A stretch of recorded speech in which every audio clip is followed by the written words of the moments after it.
I said, you have a diverse journey. So we would like to know from you, sir, that how has been your experience, and one incident that you would like to share with the students. Right.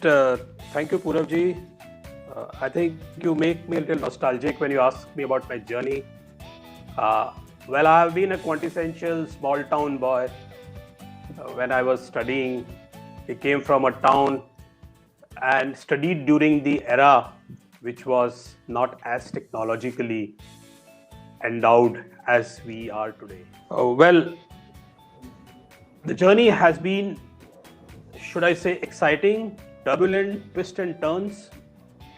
The journey has been, would not have been possible without a lot of people who were there along with me during that journey.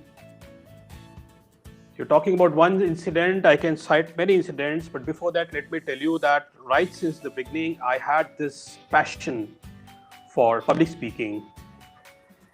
I very strongly felt that in order to become successful in any part of any walk of life, you may be a professional, you may be a politician, you may be a teacher, you may be whatsoever. It's very important for students at that level to have a good grip on your communication skills. And when I say communication skills, I simply do not mean only English language. Uh, I used to spend a lot of time in my library. I was so fortunate. In fact, I tell even my kids today that I was so fortunate that the librarian actually at that point in time when I was in second year of my undergraduate program used to sometimes ask me, he used to come with me with a list of books which a supplier had given to him, and he would actually ask me whether I would like to recommend some of the books. One incident I remember very, very vividly is that I used to never miss any chance to compete in events where there was an opportunity to speak. And Times Public Speaking Contest was a very, very popular contest in India those days. But this passion of speaking took me to this contest. Well, I must tell you that I could not qualify for the initial round of the contest. Yet I was there as an audience. And I thought that somehow or the other, if I can express my views in this contest, at least I would be testing my own mettle.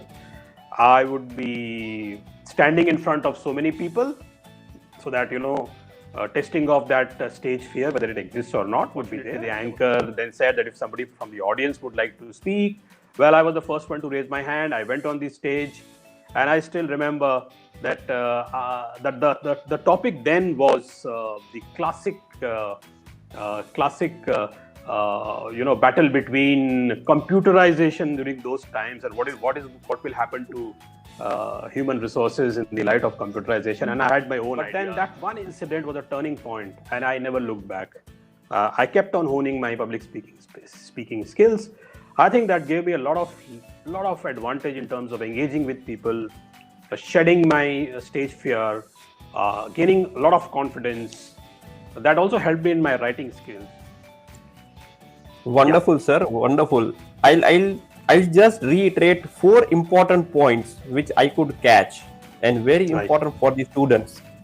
The first thing that you said is there were many people in your journey, and because of all the people around, you are where you are today. And that shows the importance of networking. True. In this world where it is extremely easy to connect with the people around the world, which was not the case earlier, networking has become all the more important. So the second and the very important point, the language. Don't give too much importance to English. It is good to have, but that should not result in lack of confidence.